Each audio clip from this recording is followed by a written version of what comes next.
conference will now be recorded. Hello and welcome to the South Burlington Development Review Board meeting for February 2nd, 2021. Thank you for being with us tonight. My name is Matt Cota. I'm the chair of the Development Review Board. With us tonight is Brian Sullivan, Mark Baer, Don Philibert, Liz Eyring, and Jim Langen. Also in attendance from the city of South Burlington is Marla Keene, our Development Review Planner, and Delilah Hall, our Zoning Administrator. Anyone who is joining us tonight on the phone or online will have the opportunity to both listen and speak just as they do in any regular meeting. First item on the agenda, are there any additions, deletions, or changes in the order of agenda items from staff or from the board? Not hearing any. We'll go to announcements. I have three announcements to make. The first is that if you have a question during the meeting, or you would like to speak on a particular agenda item and you're a member for the public, I encourage you to use the chat box function that's in the online application. If you're listening on your phone, there will be an opportunity to speak at the different applications as they come up. I want to make sure everyone gets a chance to do that. The other thing to keep in mind is that you put your phone on mute or your computer on mute so we don't hear the background noise. That would be much appreciated. The second announcement that I would want to make is that we do have a big snowstorm outside, and because of this technology, we're able to meet. If we do lose power, we want to make sure that we're keeping an eye on the power grid. If GMP shows that there's some power outages, it's not just the power for my house or the house where your house. It's also the people that may want to attend and can't if there's a power outage. So if there is a power outage and the meeting ends, we'll try to get back on for 10 minutes. And if we can't, then we'll postpone to next Monday in order to accommodate. So just keep that in mind. Hopefully that won't happen. The third announcement. Do you want to make sure that next Monday is actually doable for people? Oh, yes. So in the unlikely event that we lose power, we have to shut down this meeting. Would Monday the 8th, my fellow board members, be doable to continue in the unlikely event that we lose power? Let me just quickly check my busy social schedule. No, that's fine. Okay, you okay, Jim and Brian and Melissa? Yeah, that's fine for me. Okay, probably won't happen. Yeah, I should be okay. Okay, great. The third announcement that I'd like to make is that John Wilking is not with us. John, his term was up on the Development Review Board in June, and John announced last week that he was retiring a little bit earlier. And it's a reminder that if anyone would like to consider volunteering for the Development Review Board, that I think the City Council is hearing accepting applications and will hold interviews either later this month or early in March. It's also a reminder that those of us that serve on these volunteer committees, that we are in fact volunteers. It takes a lot of work, and John put a tremendous amount of work over the past nearly a decade, and certainly was a great mentor to me, and we'll miss him on the Development Review Board, but understand time constraints for all of us volunteers can sometimes require us to make these decisions, and there'll be a time where I'll walk away as well, and maybe some of you as well. So if you are interested in listening and you would like to learn more about the Development Review Board, we do have an opening. Are there any other announcements from staff or from the board?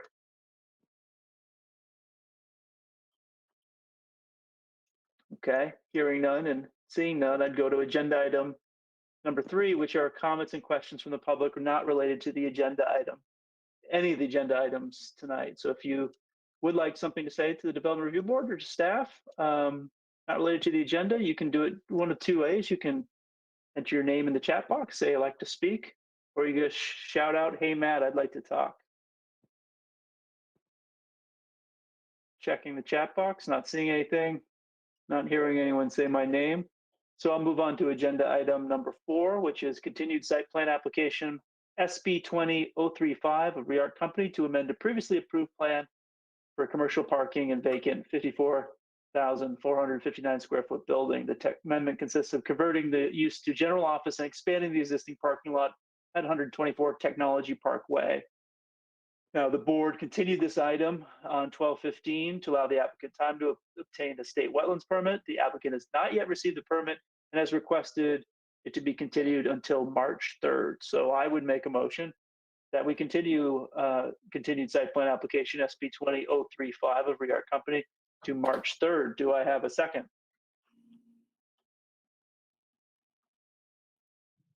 Second.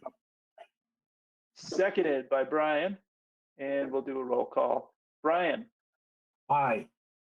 Mark, Aye. Don, Aye. Alyssa, Aye. Jim, Aye. and the chair votes aye, and that's 600, and that item is continued for March 3rd. So now we move on to agenda item number 5, which is continued master plan application MP 2101 of South Village Communities LLC to amend a previously approved master plan for multi-phase 334 unit planned unit development. The amendment consists of increasing the maximum allowable coverage from 13.9% to 20%, removing the educational facility, adding mixed use, removing the requirement to construct additional dedicated southbound turn lanes on Spear Street, and reducing the total unit count to 321 at 1840 Spear Street. Who is here for the applicant? Hi, Matt. It's Robin Jeffers. I'm here with SD Ireland in South Village. Hi, Robin. Hi. Anyone And else also with you, Rich Robin? Mayor I'm sorry, Dave Marshall from Civil Engineering Associates. Good to and see you, Patrick Dave. O'Brien. Hello, Patrick. Okay, so you've seen in the packet, Robin and Dave and Patrick, the staff notes with regards to the master plan amendment. Why don't we step through these and we can sort some of this out? Great. The first item, outstanding issues to be addressed that I've noted. And of course, if you note something, please speak up, or anyone else on the board. But the one that I noted was regarding the left turn lanes. And in the notes, it says this traffic study concludes that neither left turn lane is needed. Staff recommends the board review the traffic study included in this packet, as well as the January 5th packet, and determine if they will accept staff's recommendation to remove the requirement to construct 2 additional turn lanes on Spear Street. Staff reminds the applicant of the board's ability to invoke technical review if desired. Okay, so the applicant's position continues to be that the left turn lane is not needed based on that traffic study, and requesting that we not require it. Staff has looked at it, looked at the traffic study, and come to the same conclusion. Did I summarize that correctly, Marla? Yep. Okay. Does the board have any comments regarding traffic in the left turn lane?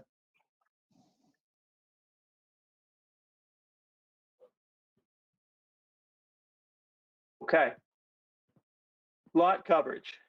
That's the next item that I see. So in the last discussion that we had was about measuring lot coverage in each of the zoning districts, and some work was done by all of you to determine what the maximum allowable coverage was in each zoning district. Since this is a relatively small area, staff recommends the board ask the applicant to propose how this remaining available coverage be adjudicated for future applications. So the new math figures that the total lot coverage of 28.1% is in the SEQNR. The applicant has 2.41 acres remaining in unprogrammed impervious cover available. So Marla, help me explain this to me. So it's based on these calculations, they're in okay space in terms of lot coverage? That's correct. So they are okay. The following paragraphs talk about by what margin they are okay. And I think Robin sent me an email, I want to say yesterday afternoon, with some additional information about that. So if everybody understands the fact that they are okay in terms of allowable coverage on a zoning district by zoning district basis, yes, speak up if you have questions about that. But because they are close, Robin prepared some additional analysis of just how close they are and what that means for the project. Wait, say that last part again, Marla. I'm sorry. Because they are close. Yeah, so Delilah, do you still have the other PDF open? Yeah, so do you want Robin's email or you want the original comments? The original comments. Okay, hold on 1 second. So the maximum allowable coverage in the SEQNR is 30%. Based on the numbers from the applicant, they're at 28.1%, which leaves them 2.41 acres of remaining unprogrammed impervious cover. And so we did a quick back of the envelope. What does 2.41 acres really mean? Say you want to add a deck, does that unfairly result in like you eating up a lot of that available impervious cover? So that's what Robin wanted to present on. Does that make sense? Yeah. Okay.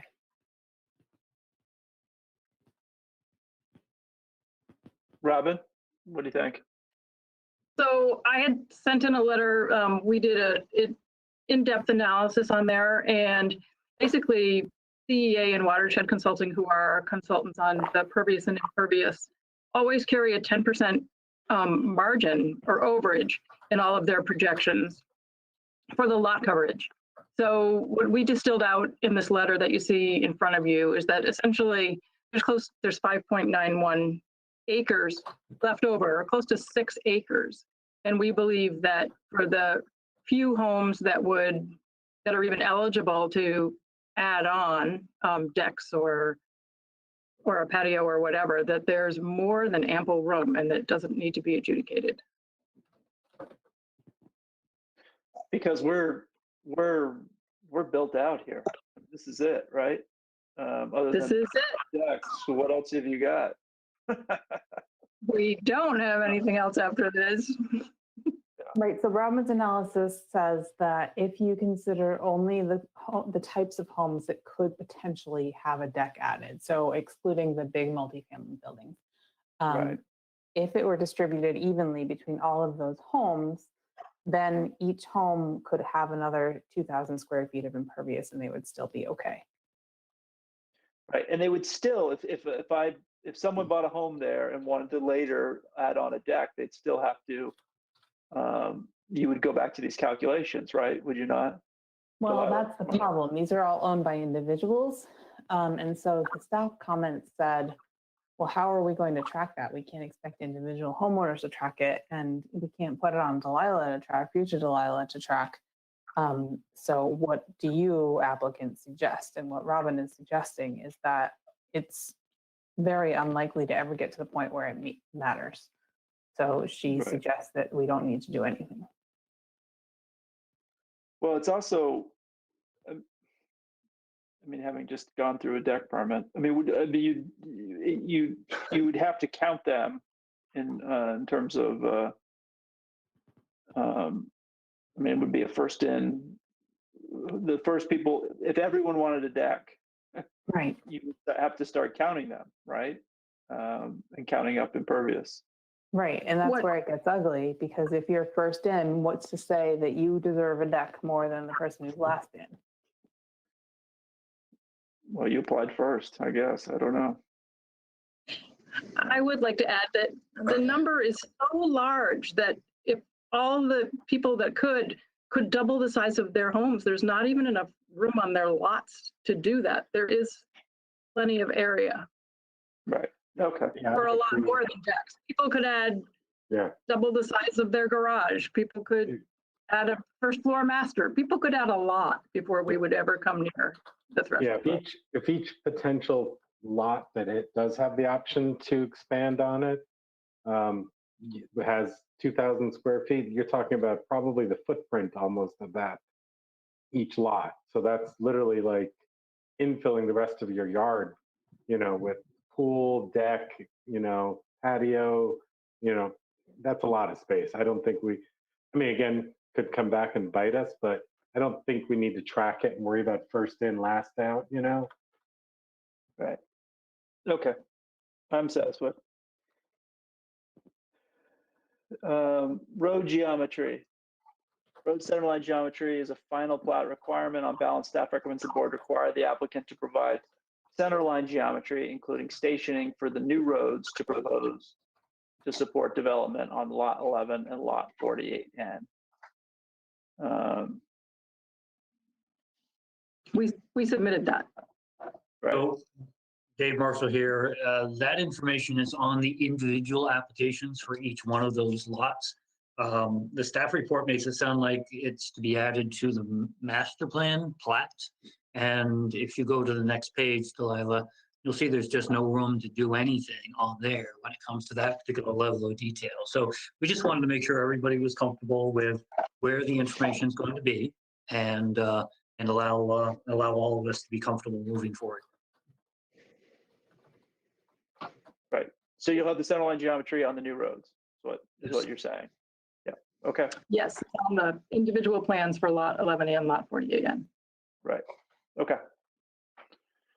Are there any other questions of staff or the board before I ask the public if they'd like to comment? Okay. So this is an opportunity for the public to comment on this specific master plan amendment to MP 2101 of 18.4. So if you have a question about the items that we just discussed or anything else in this master plan amendment, please and you'd like to speak, please indicate by raising your digital hand, by putting something in the chat box, or just shouting out, "Hey, Matt." Not seeing any, not hearing any. I would move that we close MP 2101 of 1840 Spear Street, South Village Master Plan Amendment. I'll second that. Seconded by Don. Roll call. Brian? Aye. Mark? Aye. Don? Aye. Alyssa? Aye. Jim? Aye. And chair votes aye. MP 2101 of 1840 Spear Street is closed. Now moving on to agenda item number 6. Agenda item number 6 is continued preliminary final plat application SD 2102 of South Villages Communities LLC to subdivide 4 existing undeveloped lots totaling 23.2 acres into 8 lots ranging from 0.3 acres to 14.1 acres, construct 22 homes and 11 buildings on lot 11 on 1.2 acres, 11.1 acres, and construct a permanent farm access road and pavilion on lot 11C, 1.2 acres at 1840 Spear Street. Who is here for the applicant? Dave, Robin Jeffers. Patrick? Yes. Yeah. Good to see you. Good to see you again. And you are all still sworn in from the prior meetings. Thank you for that. Let me just call up the item number 6. So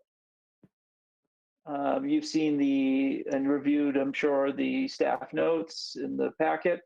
And why don't we just dive right into them and talk about setbacks. The outstanding issues should be addressed. Number 1, setbacks. We requested a setback plan. Staff recommends the board clarify which line is in the front setback on Allen Road East and North Jefferson Road and make a determination as to whether to accept the requested setback waivers from 2010 and 30 feet to 10, 5, and 5 feet in the front, side, and rear. Can we see oh, there we are. So let's clarify which line is the setback line on Allen Road and North Jefferson Road. Dave, can you point to it for us? If you can blow it up a little bit, it's written right in there.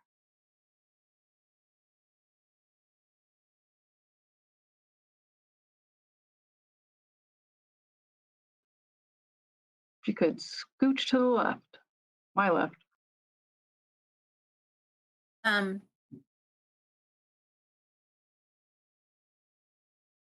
it coming up? Yeah, we can see it. I don't see any call outs, so which was sort of the problem. Anyone, if you see it, Marla, the drawing tools are available to anyone. So if you want to note it. They are, can you slide up? It's this dashed line. There you go. But there's 2 dashed lines on Allen Road East. Do you see what I mean? One is an electrical easement and the other is the setback line. Can you highlight the one that's a setback line? Would be the Or one maybe just that's, describe it. it's the one furthest from the recreation path to the Okay. north. So The dash line? Are you saying it's this one? That's That correct. one? Thank you. Mhm, It's this one. correct. okay. Thank you. So that's clarified. And regarding setback waivers from 20 to 10 and 30 feet to 10, 5, and 5 feet, we discussed that prior. It's consistent, as I recall, with other waivers on this property. I don't have an objection to it, board. No, I don't have an objection.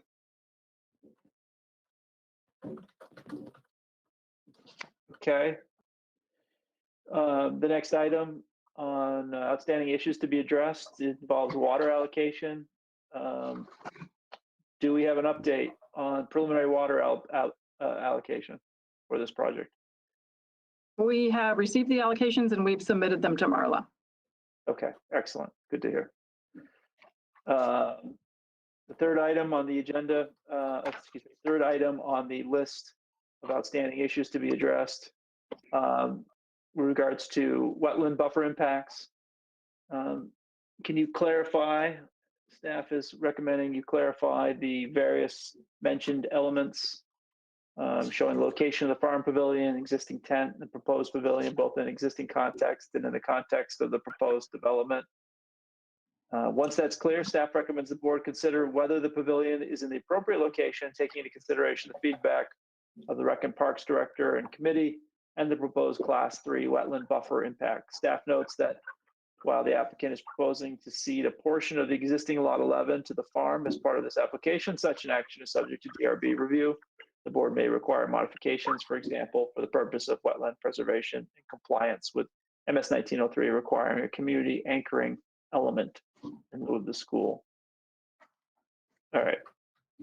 So where are we in terms of the So pavilion? Delilah, could Delilah pull up the wetlands? I called it wetlands wider looking. I'm not sure what you guys So called it's it. in the packet and you've downloaded the packet. Do you know what page number it is? If I count 2, 3, 4, 5, 6. Page 8. It's the last page of the packet. Last page of the packet. Hold on.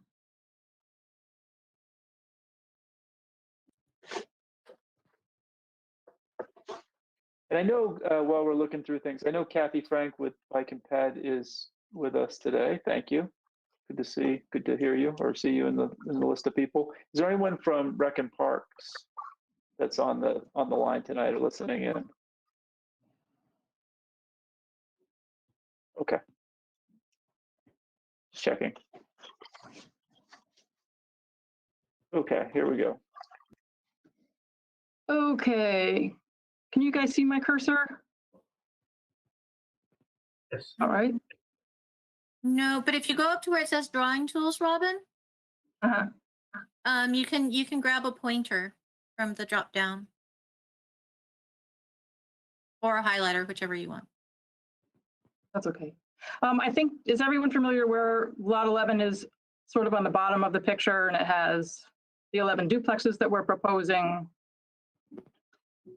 That's it. Yeah. To the left of it is where the red, to the left of that black arrow is that little blob is where we're proposing the pavilion. And all of the area that is shaded in yellow, so the area in the rectangle above the black arrow, is what we're proposing to cede to the farm to increase the agricultural land. And where the pavilion is, that rectangle that it is in, is what we are proposing to give to the HOA as recreational space. All the blobby little markings that look like they're filled with polka dots all over the left of the drawing are wetlands. And they're class 3 wetlands. And part of this illustration was to show that the bulk of these wetlands will be in agricultural use. So that's what I wanted to show on this drawing. And then if we could go to page 7 of the packet, it's a Google overview and we can see better how it's being used today. Thank you. So you can see the sort of the overlay, which I drew with a black magic marker, pretty fancy, on top of the green, where approximately where the proposed new units are going to go. And at the top of that, near the property line, is a white rectangle. And that is the existing tent. And it is more or less on the existing road that goes into the farm, but it's on lot 11. Where we're proposing to put it, again, is over here on that rectangle that's just to the left of the proposed units. And this rectangle is along Allen Road East. It's very close to the development. We thought it would have it's always been mowed. It has always had a green grassy lawn, that it would be a great grassy play area. It would be convenient to be able to be reached from everybody in the neighborhood. There is a cross path in the proposed area where we're putting the new duplexes that connects North Jefferson Road to it. The new proposed permanent road to the farm that we're proposing goes by it. There's parking alongside that road for it for ADA access. And we're pretty excited about it. We talked with the neighborhood about it. They were very excited about it. That was their preference for a location. And they really want this for their use. It's been used historically for potlucks. It's been used for birthday parties. It's been used for morning yoga sessions. It gets used for the meetings of all of our boards and groups at South Village. And sometimes people just hang out in it when they want to go up and have a picnic in the shade. Robin? Yeah. It's Dawn. When you say tent, is this something you take down in the winter? Yes, the current tent is not there now. It's only up in the summer. Okay. Whereas the pavilion that we're proposing a permanent structure. Okay. So But you there's want a tent is walls, correct? a roof and a floor, but no walls, essentially. correct. Yeah. A But you pole also barn. Pardon? You also want to keep a tent. Is that No, correct? the tent is disintegrated. It's, Okay. Thank you. if we For get some one more season out of it, it'll be a miracle. Okay. Thank you. I also Yeah, wanted to point out that you can see where the greenhouses are on the farm, and then above that, it looks like a checkerboard, but it's actually a bunch of raised beds with a big blob on it. Next to that big blob, which wasn't there when Google took this picture, right there in that location, there is another pavilion that the farm has erected for shade for people who use the farm specifically. So I just wanted to point that out. Yeah. No, I think the pavilion will be a very nice feature, and unless there's something, Marla, is there something from Recs and Parks that say that they think this would be this area would be better utilized in a different way? But it's a compelling reason to have that. Their concern was that the popularity of the tent is contingent upon its location. And that removal of the amenity so that it is no longer near the farm stand and near the gardens they use the term floating in space. They were concerned that the energy of wanting to use the space will be significantly diminished by its proposed location. And they felt like they would like to see it pressed up closer to some more activated spaces. And it's unfortunate that they aren't here because they're much more, they're experts in this stuff, and I'm just sort of regurgitating what they told me. I also had the opportunity to speak with them, and they did not understand that the land to the north of where we're proposing it was going to be ceded to the farm, and that there was a fence running along the entire perimeter of the farm. So that was an update that they didn't have when at least when I spoke with them. Following when you had spoken with them.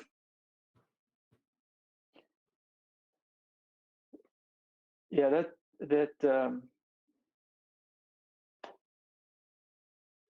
In this view, their comments to me resonate more than they did during that conversation. Because I look at where Robin pointed out the existing tent is, and you see that it's right next to the farm stand and right next to, the greenhouses, and this proposed pavilion down here is, their comments make more sense about it floating in space to me now that I look at it on the aerial. but that land around it, Robin, that's going to be walking paths. Tell me what's a little bit about that little land around the pavilion. The land around the pavilion with it all in the rectangle, our request was for it to be mowed grassy play area as it is now. At our last meeting, it was suggested that we allow it to, because it's also wetland buffer, class 3 wetland buffer, that we allow it to revegetate. And our request was that not be the case, that it be a grassy play area. And it would be a substantial, big, flat, grassy play area. And we don't have many opportunities for that. So that's what our homeowners were excited about. Yeah. I'm going to ask Delilah to pull up page 4 of the packet, which is the proposed landscaping plan. And then you can kind of zoom in. No, you're on the right thing. I'm sorry, I must have been page 5. My mistake. Yeah, so you can kind of see the pavilion, and its context. There's the path through the middle. The path goes through the pink trees. And then the road goes up to the farm. And so here is the farm stand. And there's really not any paths other than this one that's now on the wrong spot, but this one. There's no connectivity. This isn't on the way to anything. It's like you have to go there on purpose, which may be okay, but I think that that's the point that the Recreation and Parks Committee was making. I would say that the rec path goes by it, the farm road goes by it, and paths go to it. Yeah, having walked that, listen, I understand what the Rec and Park Committee and saying about having that continuity with the farm, but I think this is an excellent location that will be utilized by many neighbors, despite it's one of the most beautiful spots right there. And it's easily accessible by all the houses coming from the south. I wish you could have both, but I don't have a problem with where it is. I understand the sentiment wishing that there was something else by the farm, but I don't know. What does the rest of the board think? Matt, could I chime in? Sure, go ahead. In the staff notes, it seems as if our authority to regulate the placement of the pavilion only extends to protecting the wetlands buffer. And if this is protecting the wetlands buffer, I don't see how we actually have the authority to say it should go 10 feet to the right, 20 feet to the left, what. Yep. No. So I put it in the wetlands section because that just sort of was the context in which we talked about it. But the regulations of the SEQ have a lot of language about parks and community spaces. And so there is a lot, and obviously it's PUD, right? So PUDs, the board has the authority to regulate all but 3 things. So there's if there's any concern about, the board's ability to weigh in on this, there's certainly plenty of reasons that I could provide, but it just landed in the wetland section because that's where it fit most neatly. Okay, well, even if we have the authority, I don't see the need to exercise it in this case. I'm fine with that location. Okay, thank you, Brian. Is there anyone else that would like to, Jim or Mark or Melissa? I'm good. We're done? Yeah, Okay. I'm good. I think that I'm fine with it. these types of things naturally sort of, I guess, adjust themselves over time as people use them, and it becomes a known entity and known element. So I'm okay with it sort of where it is and let it sort of settle into the development. Okay, the fourth item of consideration is tree species. Director of Public Works provide the following feedback on pedestrian scale light fixture on the corner of what is indicated as plans at Farmway and Allen Road East. The staff recommends that we require the applicant to provide a pole-mounted replacement light fixture in this location. Is that agreeable to the Yes. applicant? Yes, we're good with that. All right. Number 5, regarding the elevations of homes facing Allen Road East. Can we look at those plans and discuss these elevations? So last time around, we asked for the elevations, and here they are. We were most concerned with the ones that were on Allen Road East. And here we go. So the upper left-hand corner would be typical of what is going to face Allen Road East. It's going to look like a side load garage, front porch, front walk. Whereas the side on the lower left-hand corner would be the side facing Farmway. So the projection that you see on the left-hand side of the upper image is that front porch sticking out of the other unit. Right. We think So- it's clearly a two-sided home and carries the day on at least all the standards that we have for a home. So And Matt, these will one be thing, for, go ahead, Mark. one thing to note is these aren't the elevations for the actual project. These are for another project. It's just submitted as kind of a for likeness only, and I'm not sure if this is actually what we had kind of asked for.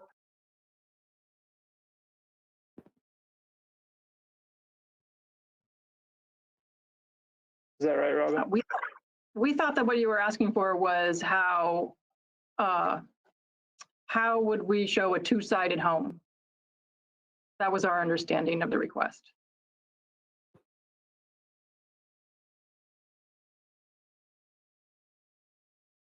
And the elevation in the upper left-hand corner is actually a new elevation. Robin, it's Dawn. I have a question about the lower right-hand side diagram. Sure. So that is the back of a duplex, correct? That is the back of a duplex with a two-car garage, and that is what would be facing the alley because they're a rear load home. But if it's a duplex, aren't there 2 units? I mean, there are 2 units. So doesn't it need to be a two-car garages? That looks like 2 single-car garages. That's what we're proposing, single-car garages. Oh, you are? Okay. All right. And that's why the driveways, I don't know if you remember the dialogue, that the driveways look extraordinarily That's right. wide and fat. They look wide and fat because they're only attached to a single car garage. Thank you.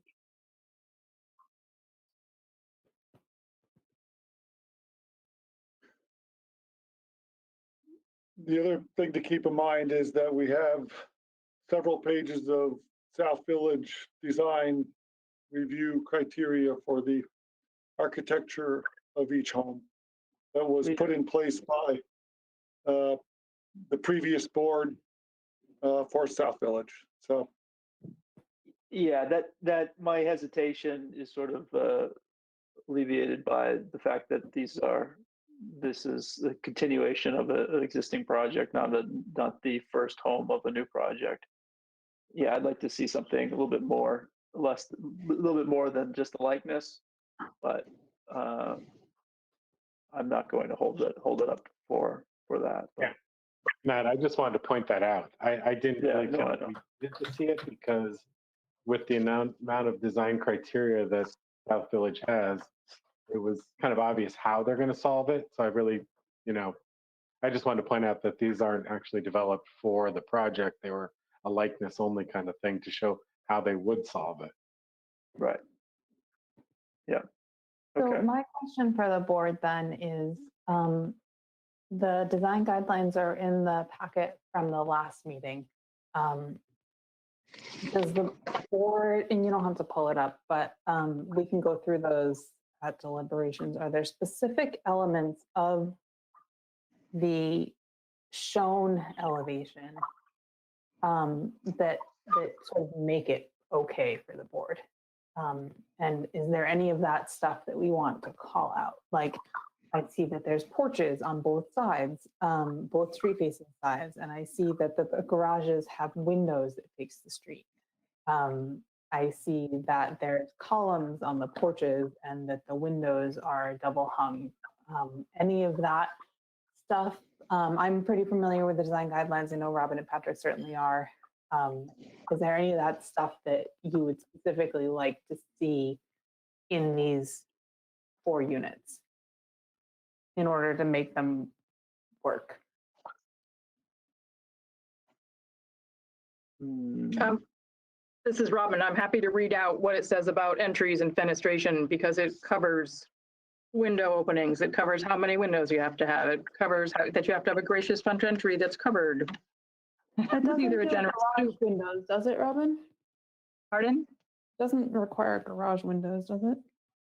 It recovers no blank walls greater than 12 feet Okay. without fenestration. So yes, it covers any blank wall that is visible from the street, Right, including garage doors. including garage. Yeah, Mhm. that's what I care most about, whether they're double hung or not. I don't, but making sure that we're not looking at blank walls. That's the most important thing to me. And I think Yeah, and I think also, I think on the two-sided houses that face that are on the corners, that the side of the house that's sort of not the main front elevation doesn't have the feel of a side, that has more of the symmetrical duplex look, of the entrance, which is what they're showing. So I'm comfortable with the language that they have in the design guidelines, and I'm also comfortable with the likeness that they're showing.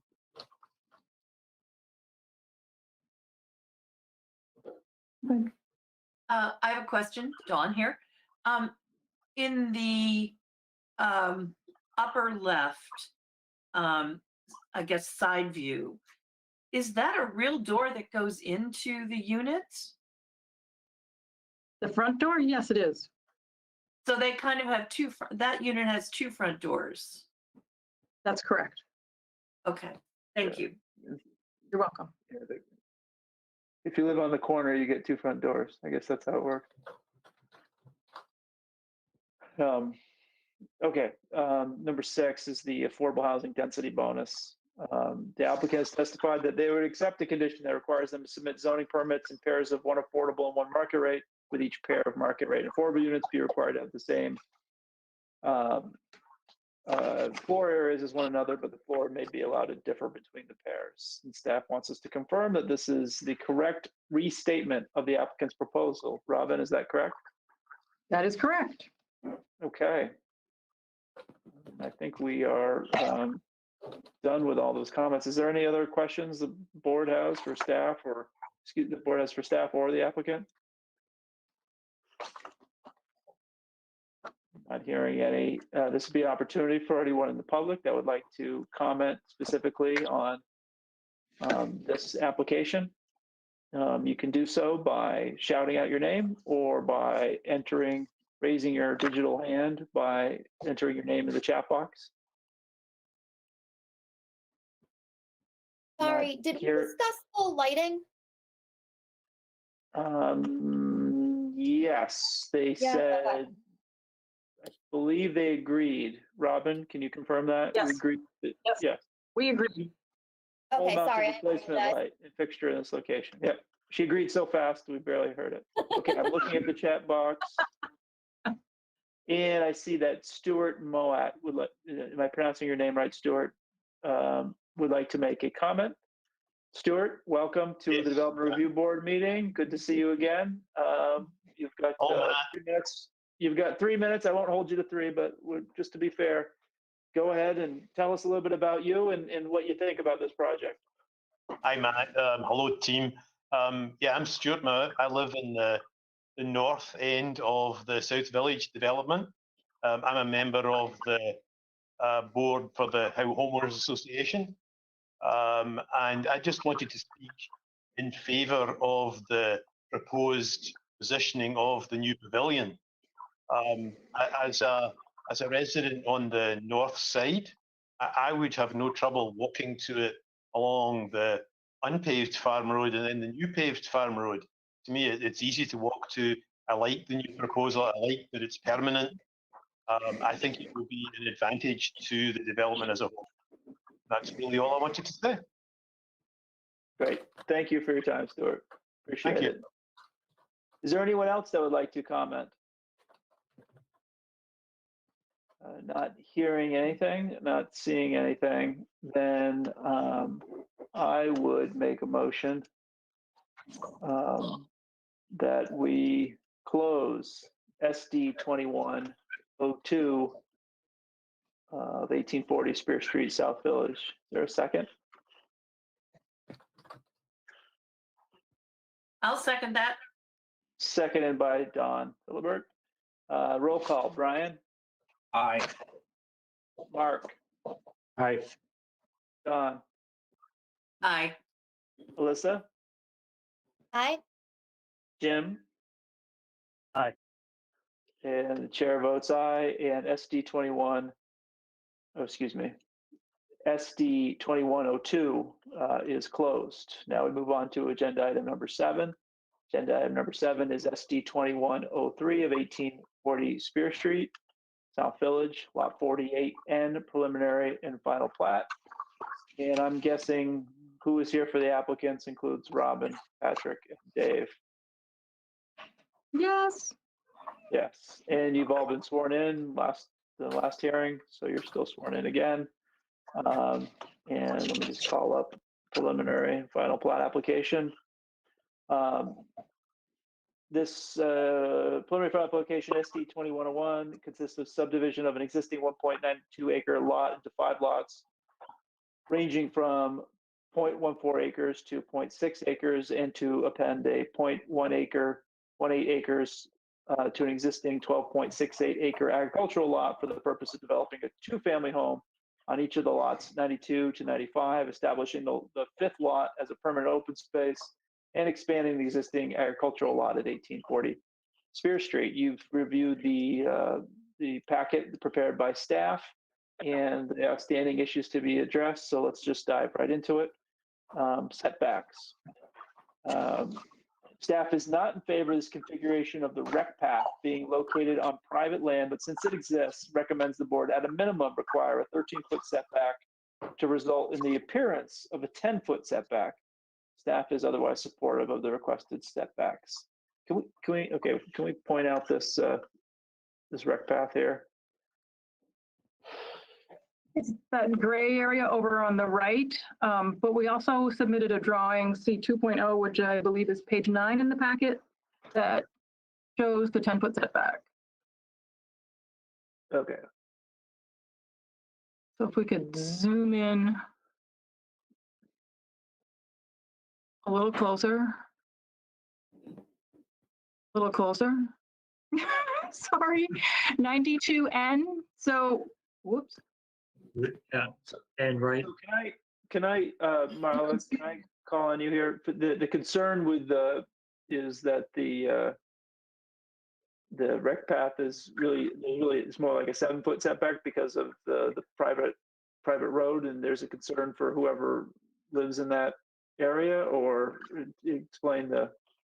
Yeah, close. So the LDRs allow a minimum of 10-foot front setback, as the smallest the board can allow, a front setback. So this rec path is already constructed, and this is the edge of the rec path. And this is the property line.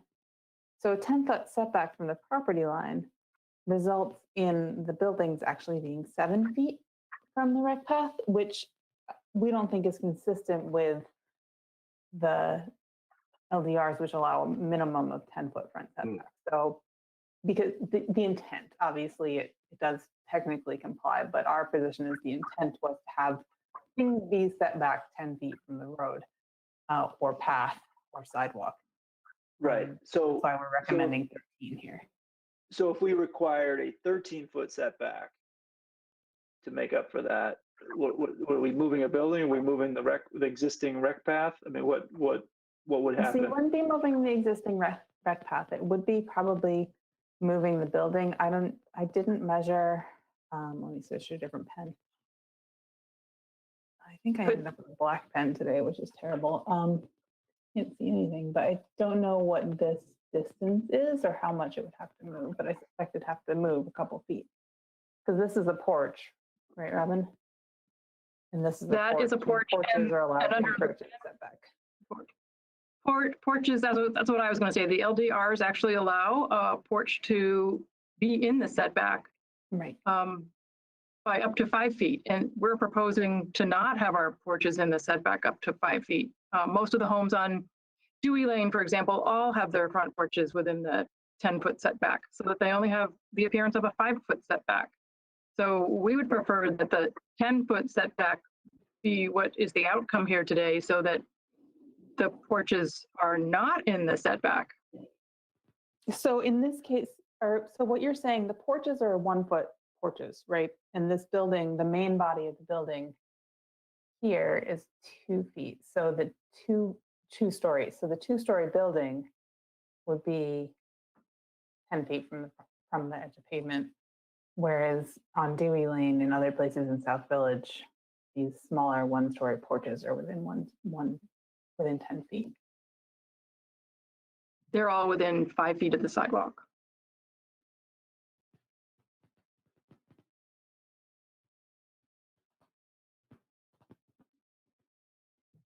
So does that, if you look over, if you look on the spelled out for the board, does everybody understand?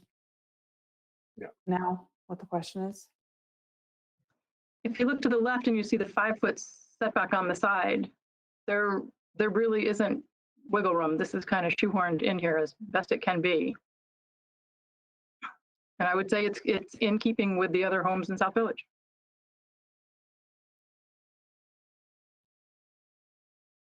But this is a footprint. This isn't a real building. Correct. We are asking for these setbacks, and if we get these setbacks, this will be real. We won't have any room for any other differentiation. Question for you, Marla. Do the LDRs define what the structure has to be set back from? In other words, is it the property line or is it an improvement like the rec path? It is the property line, but our read is that the intention is that it has the feeling of being set back from the public way. So it says in the LDRs that the setback is from the property line? Yes. I don't see how we have any authority to change that. Again, as a PUD, they are asking for a waiver here. They don't get a 10-foot setback automatically. They're asking for a 10-foot setback waiver. So you have all the authority in the world.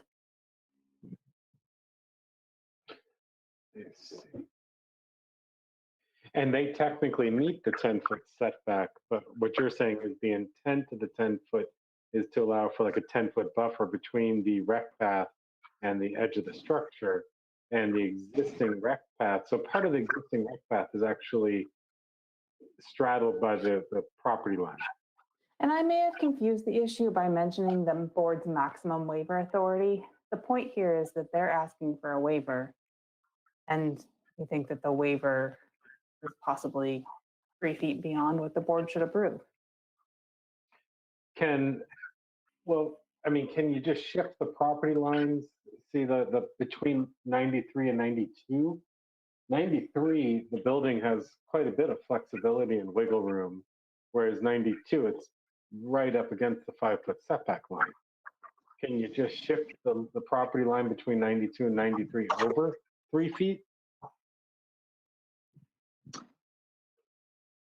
If you slide the image over, there's not that much room. Yeah, there is. Keep sliding. So when you get to the hammerhead there, that's where it gets tight. But what I mean is that, I'm going to grab the, can I grab the drawing tool? Sure. Yeah, you can grab it. If anybody can draw on the drawing. Do you want me to zoom in So anywhere? this area right here, you got this space. So if you just shifted this line over, you could move the right side of the building 93N could be on the 5-foot setback line. The other one could be on the 5-foot setback line on 92N, and you could get that 13-foot setback and get the actual 10-foot buffer, intent to the code between the existing rec path and the structure on 92N. I would note that this conversation presupposes that the buildings the applicant has proposed are the only option. Could And somebody pull that a up, different configuration of a building, like they presented in sketch, doesn't have this problem. I think I have this in my hands if you want to come grab it. Pull something else up? Patrick, If where you you could blow want that up a little. Oh, blow up where he drew? Yeah. Okay. It's going to change his lines when I That, go in. I'll erase the drawings if you want to draw again. no, I don't need to draw again. I think it's pretty obvious that, the building on 92N is tight on the 5-foot setback. The building on 93N is not tight to the 5-foot setback. So you can adjust the property line between 92 and 93 over 3 feet and meet the 10-foot buffer between the existing rec path and the building on 92N. Yeah, I see that. I see what you're going, Mark. And you have even more space against the hammerhead on 93N. That 5-foot setback line, you probably have another 5 to 7 feet between the setback and the building. And could something like that, assuming everything else was hunky-dory, be handled as a condition of approval? Yeah, I don't see why not, Marla. Yeah, I suppose. Yeah. I'm just going to say it again. This conversation presupposes that that building is the only footprint available for this lot. And we've seen from the applicant that other footprints can work in this space. Matt, Dave Marshall here. Hey, Dave. I wanted to bring some of my institutional background to the South Village project to the board. The original master plan actually created front yard setback waivers from 20 feet to 10 feet for all buildings. And that includes the multifamily buildings as well as what's labeled as single family buildings. The thing about South Village is that the original design for phase 1 included single family, duplex, and triplex, all as one cluster of development type. In fact, the triplex buildings technically required specific design review. But the board at the time decided that the triplex buildings were so much similar to either a duplex or a single family home that there wasn't going to be a special multifamily review of those particular structures. So when you look at the master plan and the specific waivers, the way that they were requested was that there was basically two groups of waivers, one for multifamily buildings and one for quote unquote single family buildings, which were intended to basically carry both the triplex, duplex, and single family. And when you take a look at phase one, that's exactly how it was fully executed. So staff's implication that we're asking for a waiver as far as from 20 feet to 10 feet, based on the history of this particular project and the meeting minutes, would show that 10 feet has already been provided as part of the master plan approval. So I don't want to get too hung up. I understand exactly where Mark's coming from. There appears to be some wiggle room to basically allow the opportunities of setback to be met. So I just leave that as one more thing to be thinking about with regard to what is already on the books in regards to setback waivers. Thank you, Dave. So from the applicant standpoint, we would prefer to not have to move it, but we don't have the same authority that you do. So if you have to condition us, you have to condition us. Yeah, thank you for that, Patrick. Any other questions for the board regarding this before I go on to the next one? Okay, water allocation. Do you have preliminary water allocation, Robin? We do, and we've submitted it to Marla. Great, thank you. Eastern open space. Staff recommends the board discuss whether to accept the applicant's proposal to allow the open space east of the homes to revegetate naturally, require it to be maintained as lawn, or some in-between option. Staff notes that the board's conclusion on whether the home should face east discussed below may impact this decision. Remind me where we are here with the east of the homes. Is this? So Delilah, the staff report does include a couple of images on the different types of vegetation management. That is the area now. It is vegetated. It doesn't need to be revegetated. It's already a beautiful meadow with that's lemon verbena in the foreground here. That's goldenrod on the left. You can barely make out the bike path kind of going through there between the goldenrod and the verbena, and it has a couple of nice little trees in there. And there are paths, dirt paths as well, or is it just the pedestrian? Actually, just the rec path. The paved rec path goes through it. Right.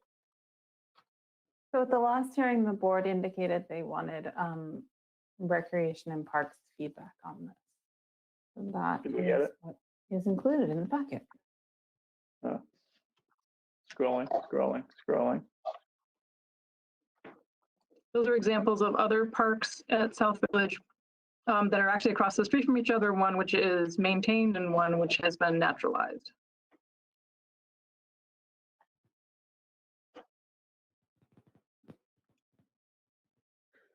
The other option is to not condition us at all and let the association take up their own decision on an annual or decade by decade basis as they see fit. The stewardship board are charged with that at South Village, and it was their preference that it be naturalized, which is why that's what we have presented. And Patrick, you're right. Over time, if the need changed, they have the jurisdiction to change that in the South Village Declaration and bylaws.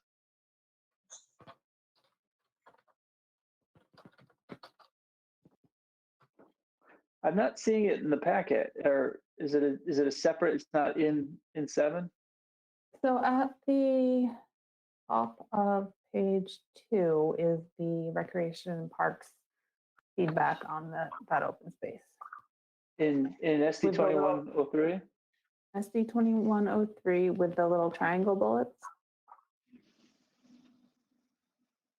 It's above the staff comment. Yeah, top of page 2.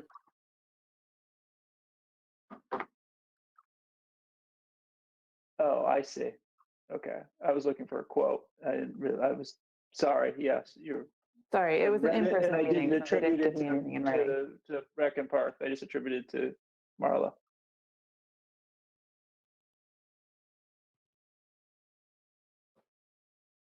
Concern about unmown transitioning into unmanaged scrub areas unattractive.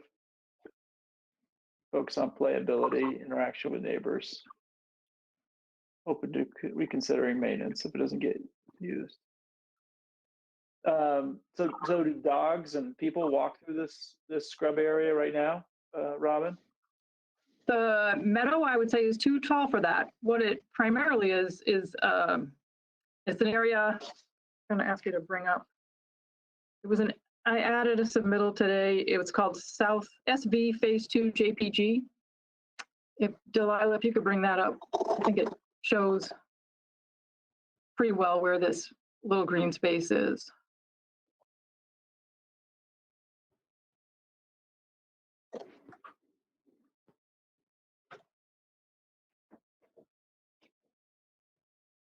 Working on it. Have faith. There we go.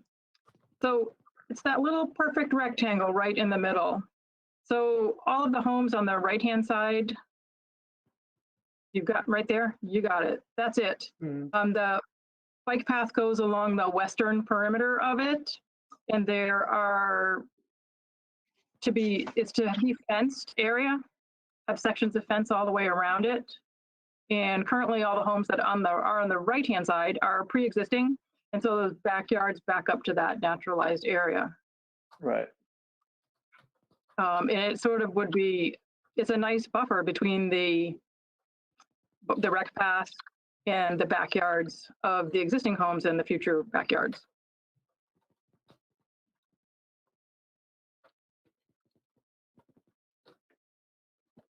Yeah, you know, I do like the idea that the HOA can decide what to do with this.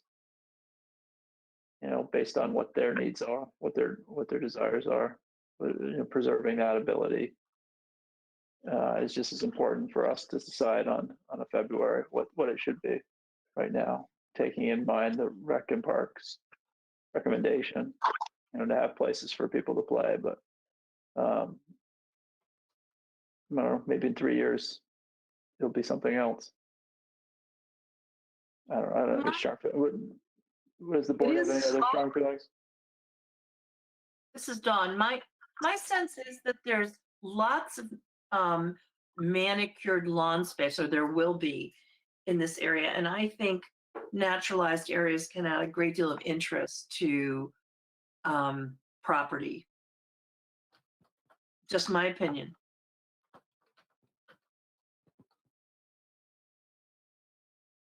I would also add that the area, it has slope to it. So it's, even if it were to be mowed, it wouldn't be flat. Right.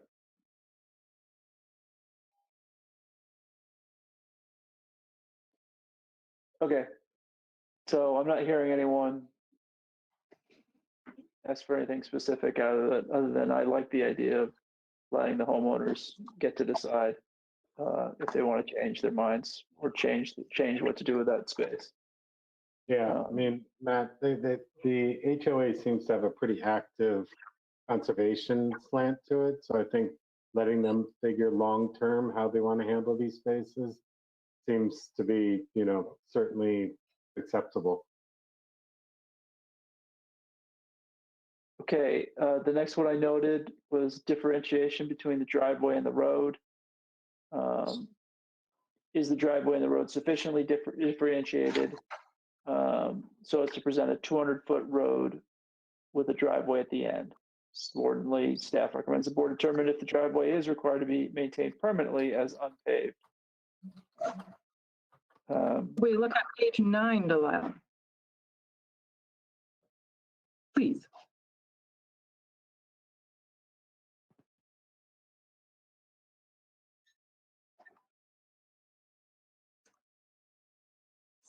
So where we left off here, there was the hammerhead. We had proposed some sections of fence at the where the private drive begins, so that if you were standing on the sidewalk on Preserve Road and you were looking down the road, that you would see a little bit of fence where the private road dogs down to a driveway.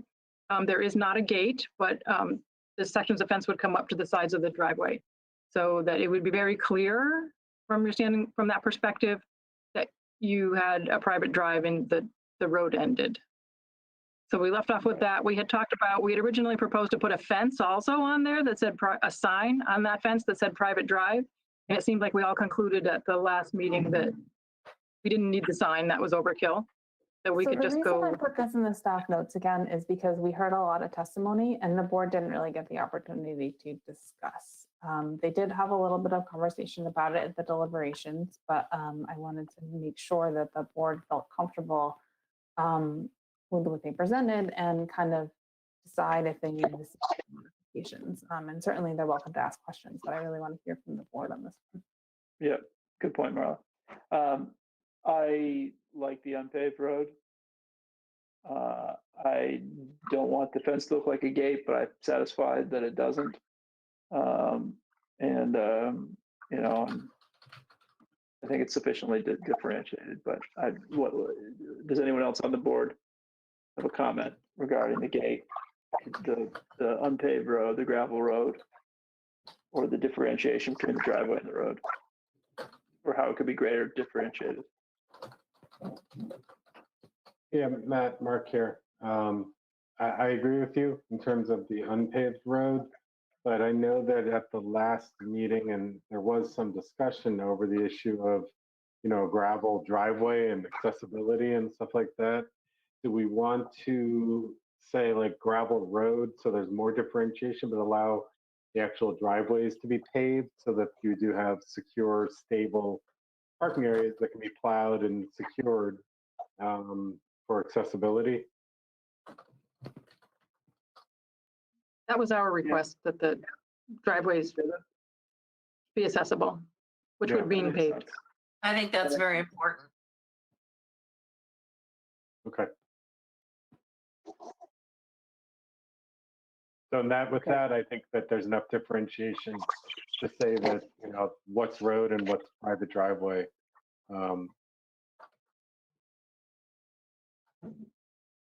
Okay, good. Anyone else?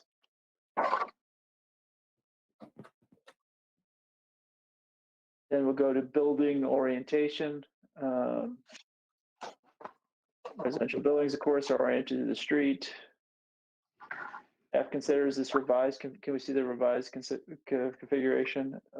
Staff considered to be less compliant with this criterion because of its inconsistency with other prior approvals. Recommends the board direct the applicant to return the home orientation presented at sketch, including sidewalk connections to the recreation path with fence segments at the property line to serve as delineation of open space. Specifically, staff recommends the board require the applicant to orient the 2 northernmost homes towards Preserve Road and the remaining 6 homes toward the eastern open space. Staff notes that the applicant's South Village Design Review Standards document, incorporated into the final plat approvals for South Village, require each home to have a front walk connection to the street or common element. Alleys and lanes are not required to be connected to the homes with walkways. Yeah, I apologize. It occurs to me now that I should have shown the sketch configuration in the packet, but if anybody wants it, I have that available and can show it. So In the meantime, Delilah, could I ask that Delilah bring up the SV Phase 2 JPG drawing that was submitted today? Again. You Phase 2 GPG drawing. Oh, yeah. I think I still have it up. Hold on. Cool.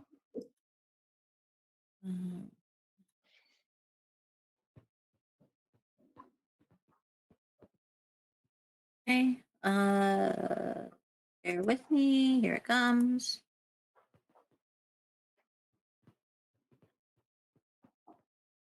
Terrific. Thank you. So what this drawing shows with all the little pink and blue markings is that I put a little pink mark on the front of every house and a little blue mark on the back of every house. And throughout, in every dwelling that you see on this drawing, the front faces out and the backs face common elements or, well, primarily common elements. And the fronts also face common elements. So what we wanted to point out here was that to turn these around, as staff is suggesting, would have them backwards. And they would, if you were traveling up Preserve Road, you'd be looking at the backs of the homes and not the fronts. The way that we position them is if you're entering the development and you're coming up Preserve Road, you're passing all of these beautiful homes on your left with their fronts of their houses. And as your eyes focus on Farms Edge Road, you're also going to be looking at the fronts of the houses. And then the backs of those houses would back up against that little green that we were just discussing. And then they would essentially be backyard to backyard with the pre-existing houses that are already on the right-hand side. So because every home in South Village, you look at the front of it and not the back of it when you're driving through the neighborhood, this made the most sense to us. We also do have the unit, the one that we were just talking about with the 13-foot setback, that is to face onto Preserve Road. It is to be a two-sided unit, the same as the Allen Road East units that we were talking about on Lot 11. So this orientation is consistent with Lot 11 in the units that look out over the farm. And we believe it's the most desirable and the most attractive for the development and this proposal. If you could zoom back out a little bit, Delilah, that'd be great so that we could see the Lot 11. Zoom out a little more. Thanks. So you can see the homes have that same orientation, the westward facing, looking over the farm. Again, with their backyards facing the backyards of other homes.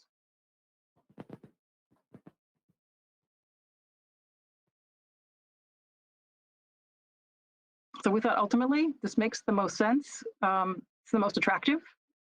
And it is in keeping with the balance of homes, certainly in phase 2, but also all of South Village.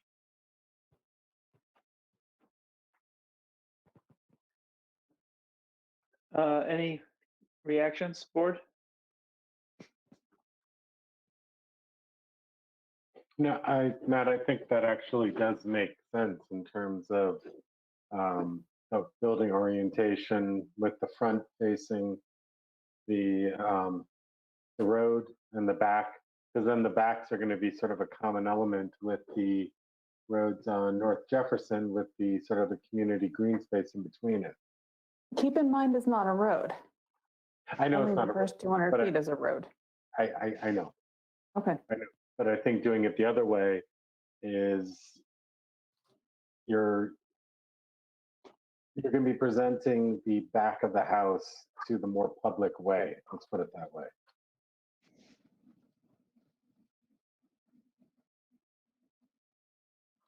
So, anyone else?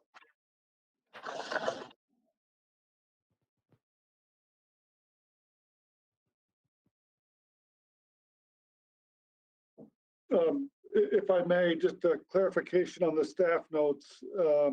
It says that the design review standards require each home to have a front walk connecting to the street or common element. And I believe if you were to zoom in on this proposal, you would see that the first 2 buildings do have a sidewalk that brings you to the public street. Admittedly, the last 2 buildings do not, but that is not unlike the flag lots at South Village. Robin, you can correct me if I'm wrong, but the flag lots at South Village, they do not have a sidewalk that leads to the public sidewalk. Do that? They do not. If we can flip back to the drawing that we were just on, you can see that in the upper left-hand corner on Preserve Road.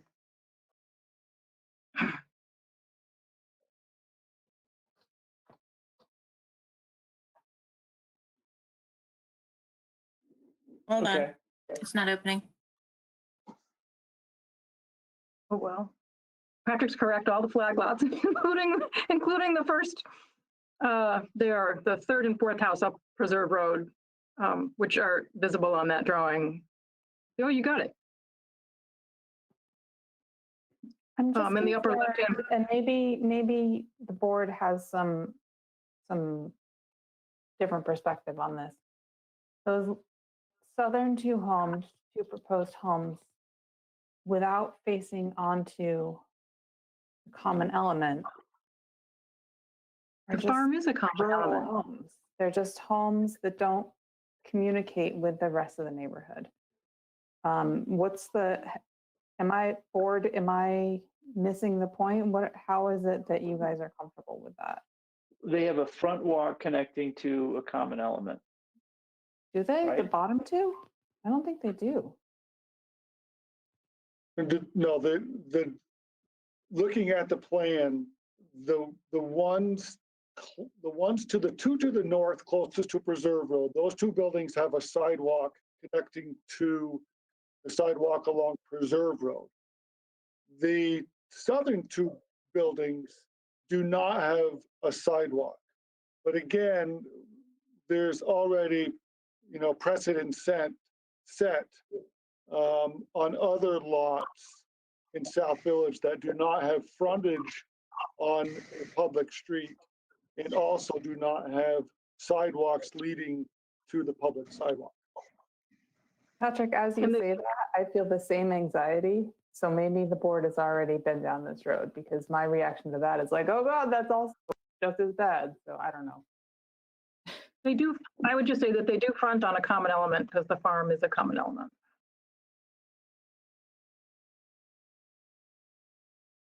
Matt, can I weigh in on this? Sure, yeah, please. I mean, I hear what you're saying, Marla, but I think, the issue is we kind of, not that we created this issue, but, the applicant addressed our concern and the fact that they can't have a public road more than 200 feet long. So we kind of pushed to create this private road driveway feel. And, I think for us to kind of now push back on the fact that they have these two houses or 4 units, these two structures that don't meet all of the other elements of fronting on, road, sidewalk going out to the, I think that sort of, I'm okay with it, because I think that sort of it's done everything we can short of saying, okay, then let's just pave it and put a sidewalk down the rest of that and make it look like the rest of the, Farms Edge Lane.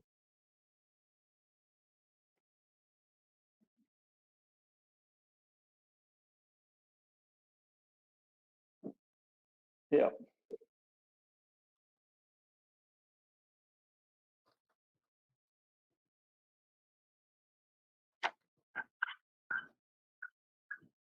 Okay. Anyone else? Okay, moving on to affordable housing density bonus. Yes. 2x2s.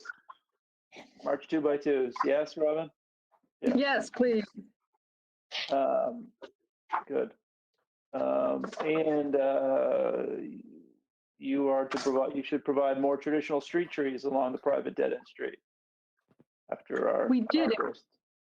We did. I think this was a carryover, just a do-over copy from the last meeting, because we did submit new landscape drawings, and then item 4 of this packet, staff notes that the arborist did approve them. Okay, more traditional street trees. Good. Done. Okay. Are there any other questions for the applicant or staff from the board? Okay, is there anyone in the public that would like to make a comment about this application? You can do so by entering your name in the chat box or by waving your hand at me or saying your name.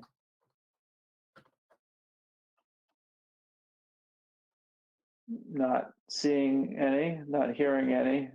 I would move that we close SD 2103, 1840 Spear Street, South Village, Lot 48, and preliminary and final plat. I'll second that. I have a second from Don. Roll call. Brian, Aye. Mark, Aye. Don, Aye. Melissa, Aye. Jim, Aye. and chair votes aye. And SD 2103 is closed. Thank you very much, Robin, Patrick, and Dave. Thank you, all. Thank you board, for your time. very much. Appreciate Now we'll move Stay on. safe. Agenda item number 8, which is the minutes from January 20th. I've had a chance to review the minutes. Don't have any changes. Does anyone else have any changes to the minutes from January 20th? I had one comment on page, I'm gonna find it. It was the page with Myers Court. Shoot, I thought I marked that. Oh, here we go. Page 4, second to last paragraph starts with Mr. Bear, but it said middle of it, they're coming in today with a building that is 28 feet high. Should that be 18 feet high? Yep. Yep. Sue, did you get to that? That's nodding okay, it's in to my herself court now. mentally now. Okay, good. I got it. Are there any other amendments, edits to the minutes? I'm hearing that I move that we approve the minutes as amended. Is there a second? I'll second it. Seconded by Don. Do a voice vote. All in favor, say aye. Aye. Aye. Those opposed? Anyone abstaining? And the minutes have passed. Is there any other business that people would like to report? I sent a note to everybody today about an opportunity for a training session on architectural review of development applications. We would be more than happy to pay for you to attend that if it would help increase your comfort level reviewing the aesthetics of buildings. You sent Mark, I that think to you're probably our, good on this one. you sent that to our Esperal email? Yeah, I sent it Okay. today. It's All a right, let's look at that. daytime hour and a half training. Virtual, I'm assuming. Virtual, Yeah. yeah. So let me Okay. know if you want to go and I'll sign you up. Thank you. Okay, is there anything else? Then that concludes the South Burlington Development Review Board meeting for February 2nd. Thank you very much. See you in 2 weeks. Good night, everyone. Thank you. Happy Groundhog Day. Night. Aye. Night.